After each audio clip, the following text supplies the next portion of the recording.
Hello, hockey fans. Me and David thought I would begin this message at 3:36 on the morning of Wednesday, 11th of May, 2022, North American Eastern Time. Thought I would talk about the most recent games during the Stanley Cup playoffs of the Calgary Flames, hometown Leafs, and the Northers. Well, all in all, it was a mixed bag. Calgary Calgary Flames ended up winning their game convincingly, 4-1 over the Dallas Stars. Key performances from key players, and that was it's not much to ask for. That didn't go right for the Flames, and a lot of things went right. Enough of them did.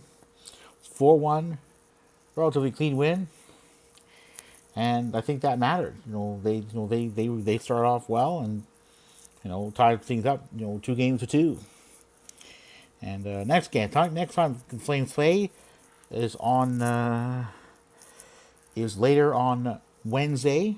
Need a very late game, expected to go to Thursday North American Eastern Time because of TV scheduling and all. It'll be at the Scotiabank Saddledome. I think conventionally it would be okay.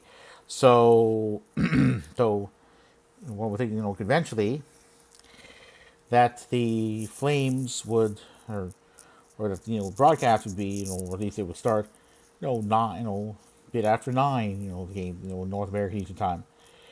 I'm not sure exactly what the time is for that game, but one thing I know is that Flames are doing pretty good. They're in a better position. They'll have to continue to do pretty good. Now to turn to my hometown Leafs and how they fell behind early, and it was because of Jack Campbell, nicknamed Soup, that that they ended up winning. Defense was crap. It was a good thing that it's a good thing that Jack Campbell was so good because the defense was so bad. I'm going to just go to the game here. Leafs Lightning. So just going to go to the game. So it's on the NHL website. All right. I go to the Google search, provide the summary, and first it goes to the actual game sheet. Oh, excuse me. So, in terms of statistics, we had the Leafs winning over 60% of the faceoffs they took, scoring on the power play. With 6 opportunities, they scored once. Lightning had 5 power plays, scoring once. Leafs had just 2 fewer penalty minutes than Lightning, although at 10 was pretty bad. Lightning out hit the Leafs 41-31, but it didn't matter in the end because nor did it matter that the Lightning outshot the Leafs because the Leafs dominated where they needed to, and that's on the score sheet. So I'm going to go to some key players, see how they did moving forwards. Alex Kerfoot with a -1. Not much of anything. Well, there was a hit and a block, but he was a -1, so not great. Mitch Marner assisted on a goal, and it was a 0. Matthews scored. It got a 0. So who got the goals? Okay, so you have Matthews scored. Goals by Nylander and Tavares. Yeah, Tavares. In that game, Nylander was a +2. Tavares was a +1. Justin Hall assisted on a goal, earning also with a +1. Morgan Riley scored a goal. Was a +1. Lyubushkin and Brody were each -1s. Giordano was a +2. Campbell was pretty good. So now to go to the defense was not very good. At least, gave up a power play goal, and neither team scored a shorthanded goal, but Still, it's too many penalties. Got to come down. So I'm going to go to the Oilers, and wow, you know, remember Leaf fans that last season, Leafs were up 3-1 in their first round series. Game 5, Nick Suzuki, then with the Habs, the team with which Phil Deneau, now with the Kings, had been, scored a bit under a minute into overtime. Adrian Kempe, a teammate of Deneau's, but with the Kings rather than the Habs, scored. Phil Deneau, Adrian Kempe, a teammate of Phil Deneau's with the Kings, scored for Deneau's new team to put the Southern California team up in that series 3-2. And the Oilers cannot lose another game in that series, or else it's over, season's over. So, just look at some stats here. So, first goal, Troy Stecher, former Vancouver Canuck, still a defenseman, assisted by Alex Edler at the 3-minute 53-second mark of the first period. There was no scoring the rest of that period. In the second, early on, a bit over 2.5 minutes in, Zach Kassian, assisted by Connor McDavid and Brett Kulak, I don't know, Kulak, whatever, his last name, tied things up for the Oilers at one apiece. And then we look at, jump ahead a bit under 7 minutes further in the second period.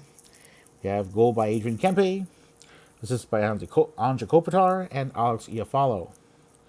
The Kempe goal, it was a very ugly goal given up by Smith. Yes, I know that Smith was not the only problem for the Oilers. Let me think that back there. Just gonna recap here. Just gonna go to.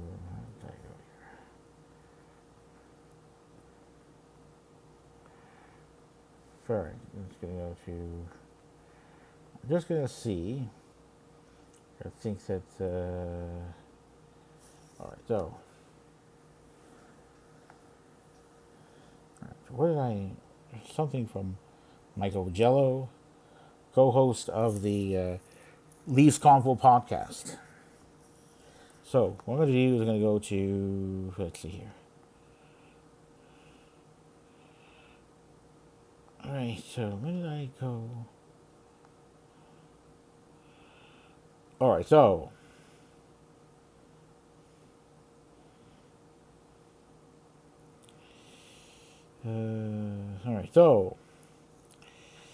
the Oilers grounded down the Stars. So many different terms, claimed TSN scout director Craig Button. Well, no doubt. So Calgary Flames did that. So I'm going to go to the Leafs Convo podcast, or at least is my reference to that. So Monday claim made on Monday of the fourth game of the Lightning Leafs playoff series having been for the Leafs, quote, a multi-system failure. Norman James, co-host of the same podcast, claimed that given the way viewers the Leafs had lost the fourth game of the Lightning Leaf series, quote, the worst, unquote, might at the time have been, quote, yet to come. Well, for the Oilers, the worst had already come for the Oilers in Game 4. But the difference was, Game 5, the Oilers scored. They waited until the second period, mind you, to score. But then they did. They didn't stop there. But what the Oilers didn't do was effectively defend. And that is where they fell down. So there was that broadcast name, was titled Norman Mike on a brutal Game 4 and torn expectations or more. Well, the Leafs had to prove that they could win. Well, yeah, there's no doubt about that. So now what we do is going to go down to the game. So we have Adrian Kempe, Kopitar, and Iafallo. That was the second goal. So then, former Red Wing, Andreas Athanasiou, first goal of the postseason of the 2022 Stanley Cup playoffs, assisted by Brown, or Dustin Brown, I believe it was, put the Kings up 3-1, 13:34 mark of the second period. No goal will be scored for the rest of that period. And then we go to the third. We have McDavid from Zach Hyman, formerly of my hometown Leafs, and Leon Draisaitl to cut the Kings' lead from 3-1 to 3-2. Then we have former Hab, Phil Deneau, putting his team up 4-2 and putting a lead by the Oilers out of reach. But the game would not end there. From after, Deneau was assisted by Adrian Kempe and Sean Durzi. Then, that was the 11:06 mark of the third. We jump ahead to a bit under 1.5 minutes after that for Leon Draisaitl, an unassisted goal to cut the Kings' lead from 4-2 to 4-3. And Draisaitl will score again, a bit over 2.5 minutes after that, but this time assisted by McDavid and Ryan Nugent-Hopkins. So Nuge did come up in a way, did assist on a goal that tied up the game. Overtime. No goal scored until that. It was a bit of overtime. But I could tell because of the lack of puck possession by the Oilers that things were likely to end quite badly for the Alberta team, and they did. A bit under a minute 15 seconds into overtime, it was Kempe again. This time assisted by Stetcher, and it was game over. I listened to commentary hours ago by Ryan Rishaug, TSN's Oilers analyst, who claimed that the Oilers had played quite horrendously. Well, the first period wasn't so bad. The second period was not very good. They outscored 2-1, but even worse, it looked like the Oilers were just out of it. Thankfully, they weren't.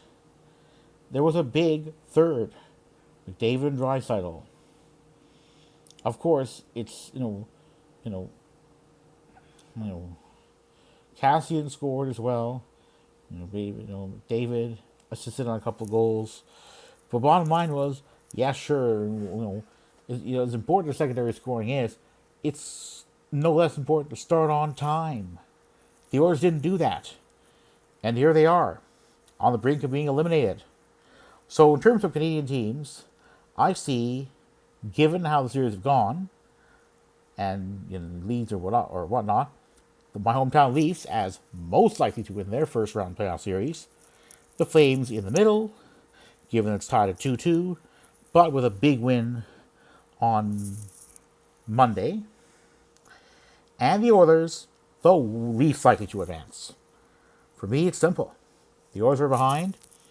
They've lost 2 consecutive games. And yeah, they they ended up losing the first game, but they won 2 consecutive games, and then they lost 2 consecutive games.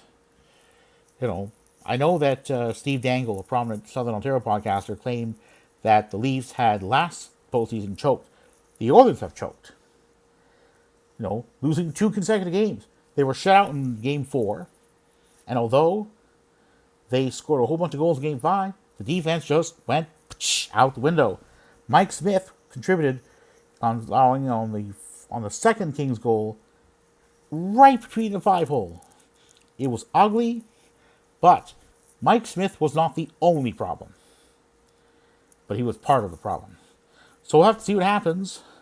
But looks like there's going to be some pressure on Ken Holland, general manager in his 3rd season for that team, to be turfed if the Oilers lose in the first round again. because he hasn't won a playoff series since he was hired. And third season, we'll see what happens. But anyway, go Oilers go, go Flames go Leafs go. Let's see how many of those three Canadian teams end up advancing to the second round. It's hard to tell at this point. You know, we never know what happens with the Leafs, but it's hard to believe how good the Leafs are doing, at least in terms of games won and lost. But yeah, the Oilers are looking too good. Anyway, good night from Toronto in the southern part of Ontario, Canada.